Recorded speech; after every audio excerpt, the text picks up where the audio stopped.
नमस्कार साथियों, आपका स्वागत है परीक्षा प्रहरी यूट्यूब चैनल पर।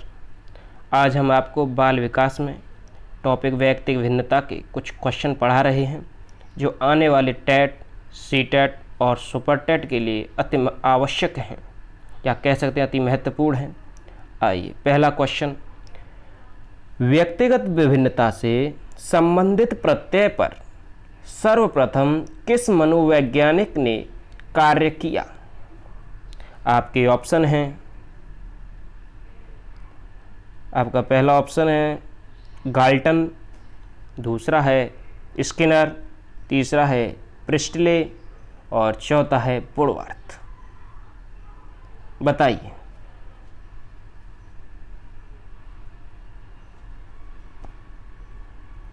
आपका सही आंसर है इसका गाल्टन। इनका पूरा नाम फ्रांसिस गाल्टन है। फ्रांसिस।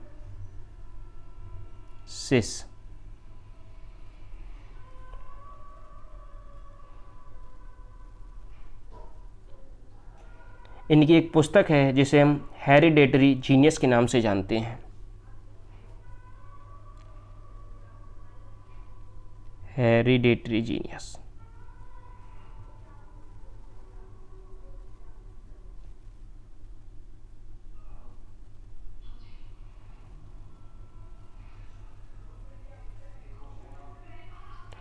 इन्हें हम सुजनन शास्त्र का पिता भी कहते हैं। इनके बारे में ये तीनों फैक्ट बहुत ही महत्वपूर्ण हैं, इन्हें ध्यान रखिएगा। अब आगे अगले क्वेश्चन पर चलते हैं। Question number 2।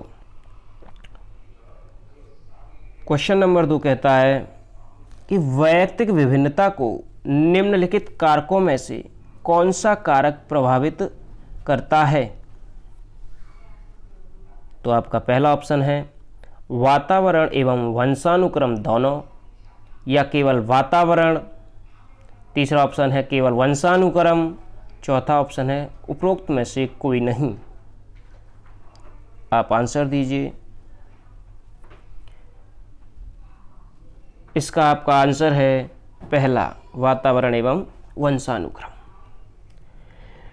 किसी भी व्यक्ति को और उसकी विभिन्नता को जो प्रभावित करेगा वो सिर्फ ना तो वातावरण हो सकता है और ना ही वंशानुक्रम, क्योंकि वातावरण और वंशानुक्रम दोनों एक दूसरे के पूरक हैं। वंशानुक्रम और वातावरण ही व्यक्ति की व्यक्तिगत भिन्नता को, व्यक्ति के जीवन को प्रभावित करते हैं।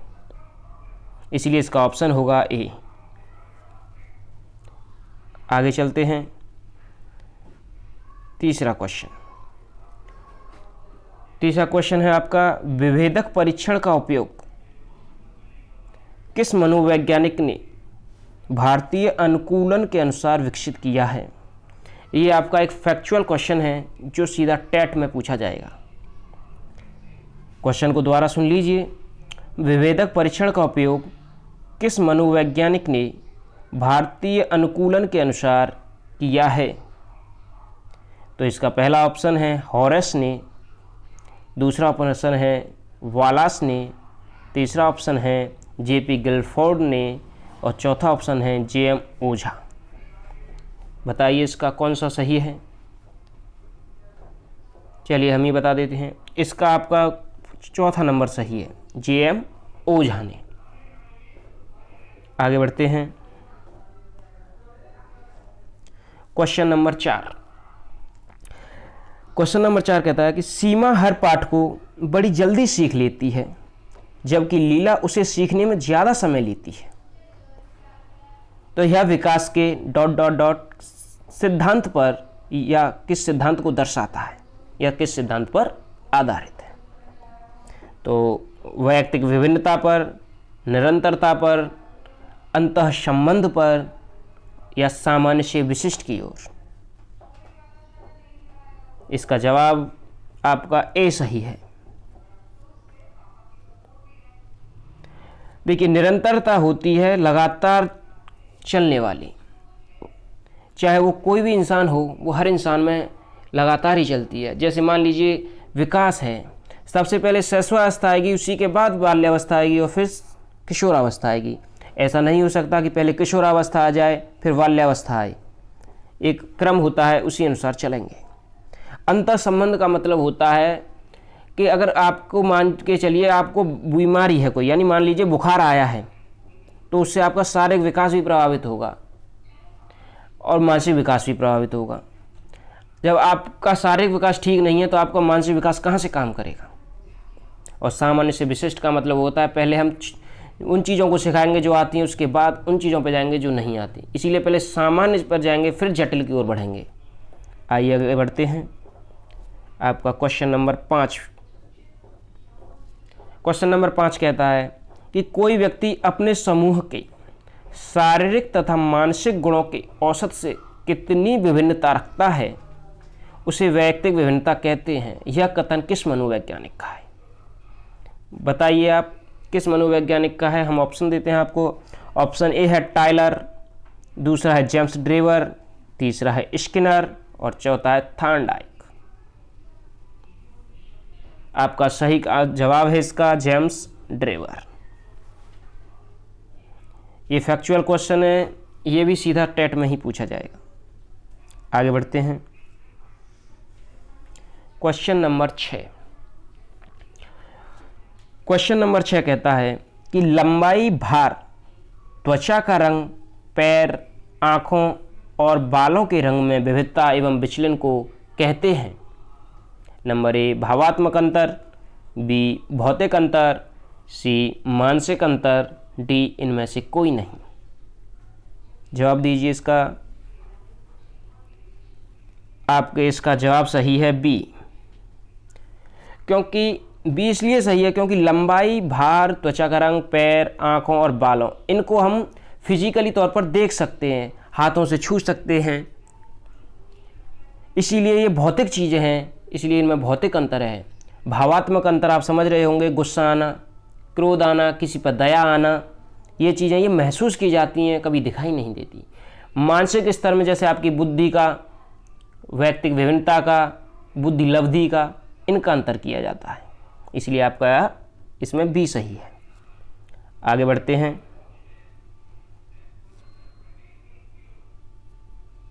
Question number 7। क्वेश्चन 7 कहता है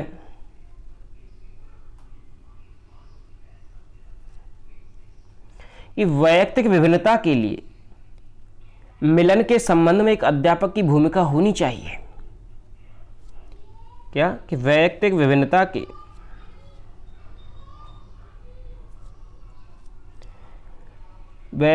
के लिए मिलन के संबंध में एक अध्यापक की भूमिका होनी चाहिए। नंबर ए व्यक्ति के दृष्टिकोण, अभिरुचि और योग्यता को जानने का प्रयास करना चाहिए।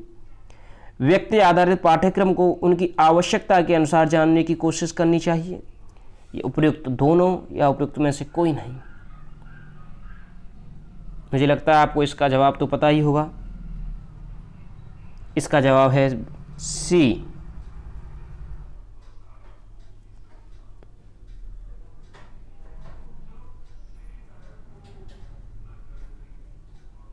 सी, क्योंकि व्यक्ति के दृष्टिकोण, अभिरुचि और योग्यता को अगर हम नहीं जानेंगे तो क्लास में हम पढ़ाएंगे कैसे।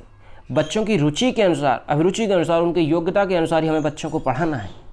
दूसरा ऑप्शन है कि व्यक्ति आधारित पाठ्यक्रम को उनकी आवश्यकता अनुसार जानने की कोशिश करना। यह जानने की कोशिश करना कि जो पाठ्यक्रम बनाया है और जिस क्लास को हम पढ़ा रहे हैं वो उसी के अनुकूल है या नहीं। जब तक हम ये नहीं जानेंगे तो बच्चों को पढ़ा कैसे पाएंगे। इसलिए हमें ये दोनों चीज़ें जानने की बहुत ज़रूरत है। आइए आगे बढ़ते हैं। Question number 8। प्रत्येक विद्यार्थी को स्वयं में विशिष्ट है।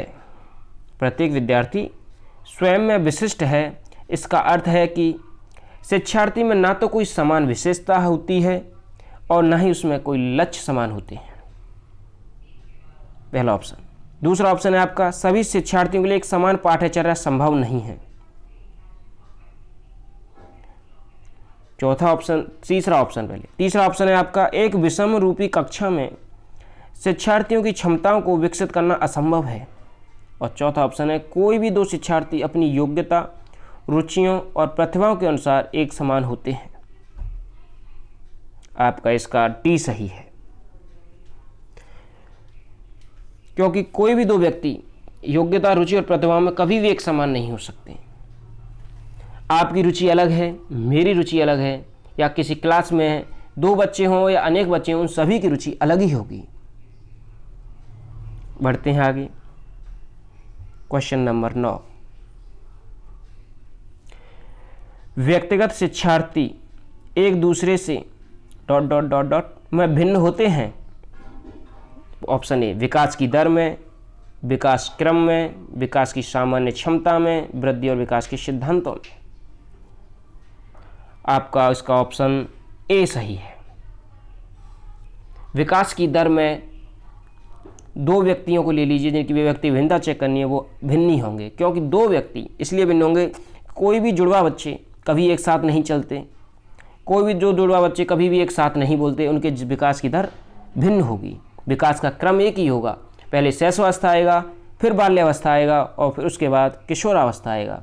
विकास की क्षमताएं भी उनमें सामान्य रहेंगी और वृद्धि और विकास के सिद्धांत भी उन पर एक समान लागू होंगे, लेकिन विकास की दर दोनों पर अलग अलग लागू होगी। चलिए आगे बढ़ते हैं। आपका लास्ट क्वेश्चन है क्वेश्चन नंबर 10, शिक्षार्थी वैयक्तिक विभिन्नता प्रदर्शित करते हैं, अतः शिक्षक को ऑप्शन ए, अधिगम की एक समान गति पर बल देना चाहिए। ऑप्शन बी, शिक्षक के विविध अनुभवों को उपलब्ध कराना चाहिए। ऑप्शन सी, कठोर अनुशासन सुनिश्चित करना चाहिए। और ऑप्शन डी, परीक्षाओं की संख्या बढ़ा देनी चाहिए। एक बार क्वेश्चन को फिर सुन लीजिए। शिक्षार्थी वैयक्तिक विभिन्नता प्रदर्शित करते हैं, अतः शिक्षक को अधिगम में एक समान गति पर बल देना चाहिए, सीखने के विविध अनुभवों को उपलब्ध कराना चाहिए, कठोर अनुशासन सुनिश्चित करना चाहिए और परीक्षाओं की संख्या बढ़ा देनी चाहिए। देखिए, परीक्षाओं की संख्या बढ़ा देने पर बच्चे पर दबाव बढ़ता है, जिससे उसको मानसिक या शारीरिक हानि हो सकती है। कठोर अनुशासन करेंगे तब भी वो दबाव महसूस करेगा, और अधिगम की एक समान गति पर बल देंगे तो हर बच्चे की सीखने की गति अलग है, तो एक समान गति पर बल देने पर बच्चा सीख नहीं पाएंगे सभी। इसीलिए हमें सीखने के विविध जो अनुभव हैं उनको उपलब्ध कराना चाहिए। इसीलिए इसका ऑप्शन बी सही है, क्योंकि अगर हम विविध अनुभव उपलब्ध कराएंगे तो उन्हें सीखने में भी आसानी होगी। आज के लिए आपके 10 क्वेश्चन लाए हैं, बहुत ही महत्वपूर्ण हैं। और नमस्कार साथियों, बस इतना ही आज के लिए। अब आने वाले अगले वीडियो में हम आपके लिए और अच्छे क्वेश्चन लेकर आएंगे। मेरे चैनल पर कमेंट करें, शेयर करें और हमें बताएं कि हमारे पढ़ाना आपको कैसा लगा, और नेक्स्ट वीडियो किस पर लानी है इसके लिए भी कमेंट करें। आप जो कहेंगे उसी पर हम क्वेश्चन देंगे, आपको अच्छे थ्योरी भी देंगे, लेक्चर भी देंगे। धन्यवाद।